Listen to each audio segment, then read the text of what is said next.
Welcome back. As promised, I'm going to be talking to Richard Braine, who is the newly elected UKIP leader. Richard, good afternoon.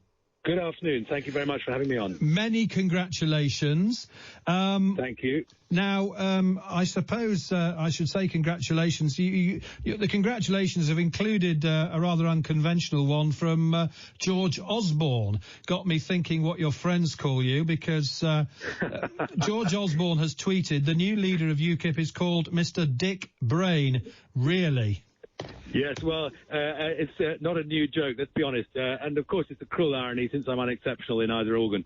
But, in fact, George Osborne didn't have the guts, as I understand it, to stick with his own name. He, I think, was originally called Gideon Osborne. But I don't know if he had trouble at school. Perhaps his parents were thinking of taking him out of school or something like that because of it. But some of us have to live with our names. Every man has his cross to bear. And I live with mine with good humour. And I'm grateful that I'm able to provide entertainment and enjoyment to people because of my name. Well, you're being a good sport about it, certainly. Now then, on to the politics. Now, I have here the result of the Brecon and Radnorshire by-election. Lib Dems first, everyone knows that. Tories second, Brexit Party third, Labour fourth, monster raving loony party, a candidate called Lady Lily the Pink. She got 334 votes. UKIP, candidate Liz Phillips, 242 votes. So you were 1, 2, 3, 4, 5, 6 in that by-election. I put it to you, Richard, what is the point of UKIP now that we have a Brexit party led by your former leader, Nigel Farage? Well, the first point I would make, don't forget, is that the pro-Brexit parties altogether aggregated did get a higher vote. Yeah, I know that, Richard. I know that, but the fact is you came sixth.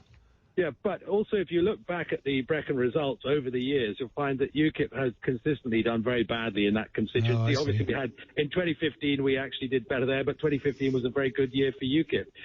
So it's not the result itself is not particularly unusual for us around there, and I don't think that it indicates the general state in the country. But it's my goal as UKIP leader to try to get UKIP's vote share up. And that will take some time and some hard work. But UKIP has bumbled along on a percent or two of the vote for many years. Don't forget that UKIP formed in 1993, and for years and years we were sort of in the wilderness saying what nobody wanted to hear, but we knew we were right, and we stuck with it, and we kept going. And then suddenly in 2013 we had a fantastic local election result, and in 2015 we got 4 million votes, and we managed to put enough pressure on to get our fantastic referendum and win it. And so we have had a huge influence, not just in Britain, but actually across Europe and the Americas as well, because we've reasserted the principle of nationhood. And we did that through hard work. We've been working at it for 27 years, and we're going to keep working at it, and we're going to keep stitching up our terrible establishment that thinks that it can avoid listening to the people of this country. Well, you're not going to stitch anyone up coming sixth, are you? But, I mean, you didn't mention, actually, you did very well in 2014 in the European elections, when I forget how many seats you won, but you won a lot, didn't you? And you got a big share of the vote then. But you've done very, very eloquently dodged my question there. My question is, what is the point of UKIP when we've got Mr. Farage's Brexit party? Well, it's an interesting question. If we do get Brexit actually delivered, anything like it, rather than just Brexit in name only, on October the 31st, then the question is what the Nick Cleggs of this world and the Gideon Osbornes of this world are going to continue doing. And my view is that they'll probably continue to campaign to take us back into the EU. And that would be very, very bad for this country, bad for Europe as a whole. And so it's going to be important to keep fighting and keep fighting for British independence. That's what our party name is all about. And there are lots of things in the world that we need to be independent from. We're seeing an international Marxist movement taking hold again in the West, and we need to be independent from that. You have Jeremy Corbyn with some absolutely bananas ideas about economics and how to run the country. We know that in the 20th century that kind of politics produced the deaths of at least 100 million people, and I don't want to see that politics in this country. I think most people don't. So there's lots of things that UKIP has to fight for. We fight for British independence and independence of thought as well as freedom as a country.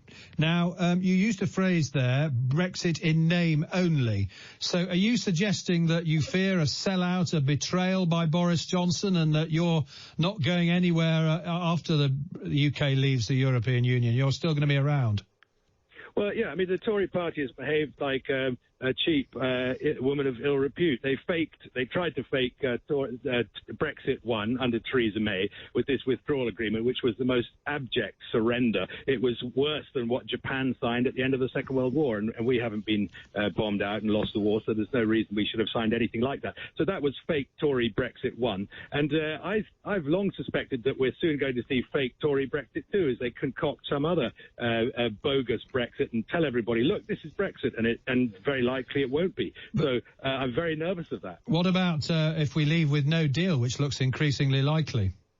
Well, no deal, I think is the wrong name for it. We used to call it leaving the European Union. Then about a year after the referendum, some clever people who are into neuro-linguistic programming decided, oh, this is a great phrase that we can use to describe actually leaving the EU because it's negative and it makes people feel bad about it. So that's what they mean by no deal. They mean leaving the EU. And that's what we voted for in 2016. So I'm not scared of no deal at all. No deal means actually leaving, and I think it's going to be fantastic for this country if we do actually leave. And I'm sure that very soon after we really leave, we're going to start to see some economic benefits of doing so. Okay, so you favour no deal then, rather than some sort of deal with the European Union. Can I just point out that the deal with the EU was always only ever going to come after we've left.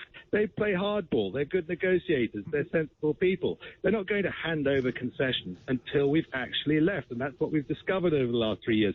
Gerard Batten, my party's former leader, made this clear long ago in 2014 in a book he published, that that's how they do business. And by the way, Varoufakis, the Greek Prime Minister, also made this clear, that that's how they play the game. They play hardball, and this country instead has just lain down, absolutely prostrate, and allowed ourselves to be walked all over by them, and that's got to stop. And so I'm hoping that Boris Johnson is actually serious and turns around to the EU and says, right, we're out. What are you going to do about it? Let's do some deals. But we have left. Now, you mentioned Gerard Batten, and I was going to ask you about him, your former leader, because he mixed with some pretty dodgy and undesirable company, didn't he? I'm thinking of Tommy Robinson, and rather tainted the UKIP brand, so much so that Sajid Javid, the new Chancellor, actually paid tribute to Mr Farage for not disassociating himself with the rather right-wing elements that Mr Batten is doing business with. Are you going to carry on doing business with Tommy Robinson and people like him? Well, you've brought up a lot of subjects there to cover. So first of all, let me say that Tommy Robinson has never been a UKIP member because unlike Mr Batten's attended rallies with him, hasn't he? Yes, lots of people have, but let me finish, please. Well, hold on. When you say lots of people, I think Mr Batten's about the only party leader who's had anything to do with Mr Robinson.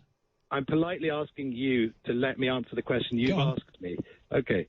So, first of all, Robinson can join the Tories and he can join Labour. They don't have rules against people who've been in prescribed organisations like the BNP joining, whereas UKIP does. So Tommy Robinson's never joined UKIP. He's never been able to join UKIP. He's never been an advisor to UKIP. And so, first of all, that needs to be laid to rest.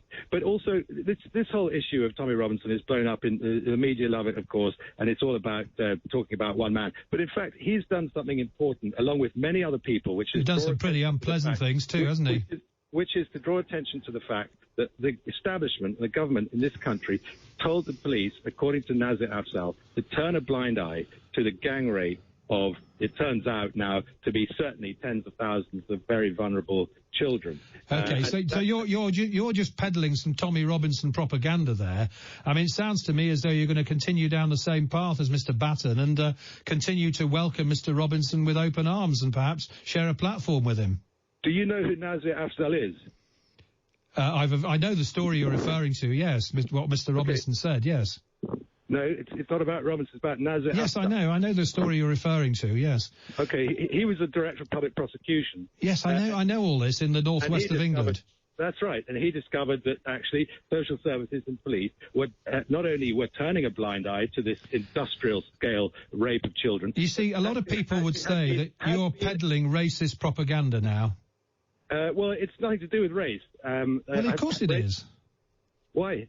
What race is it to do with? Well, because the very fact that you're talking about these prosecutions and so on, and the allegations, you see, it does seem to me, Mr. Braine, that you are. I mean, I think you were supported by Gerard Batten, so we're going to get more of the same from you, obviously, as leader of UKIP, continue down the same path as Mr. Batten. You see, and I come back. Surely that's not going to. You're going to carry on coming sixth, Mr. Farage and his party. Who have had nothing to do with Mr. Robinson, they're going to be the ones who are challenging the Labour Party and the Conservatives. You're becoming a fringe party, aren't you? This isn't about Tommy Robinson. The press loves to talk about him. It's not about that. It's about the fact that Labour, under Gordon Brown, actually instructed, as far as it seems from what Nazir Afzal has said, police forces around the UK to turn a blind eye to a particular kind of crime because the perpetrators of those crimes were of a particular race or religion. Now, that is racist. So it's the government and the establishment that have been racist. You're making an allegation there. Well, which I'm sure that Gordon Brown and others would dispute. Well, all I can say is look at the numbers. 84%, according to the Quilliam Foundation, of people in prison for this kind of crime come from 3% of the population. So I'm not making an allegation. There is a record on this. And, of course, the press want this story to go away. The establishment want this story to go away. Let's leave Tommy Robinson alone. Let me just ask you quickly, because we're running out of time, and thank you for talking to us. But let me just ask you, how many seats are you going to fight at the next election, whenever it comes? Well, that remains to be seen. Obviously, there may be some strategic thinking because we want Brexit delivered. We know that the Brexit vote can be split, as we saw in Brecon. So we may make some strategic decisions, but we'll decide on a as and when basis. We'll look at each constituency and we'll do our strategy and do it the way we want to. So I can't give you that information now. All I can tell you is that we want Brexit delivered, and that's the strategy that we will carry out to see how we can maximise the chances that we see a real Brexit if there is an election, a general election, before Brexit is delivered. OK, Richard Braine, thank you very much. I look forward to the conversation if you bump into George Osborne. But you were certainly a good sport about that. Thank you very much. Nice to talk to you. And good luck in the new job.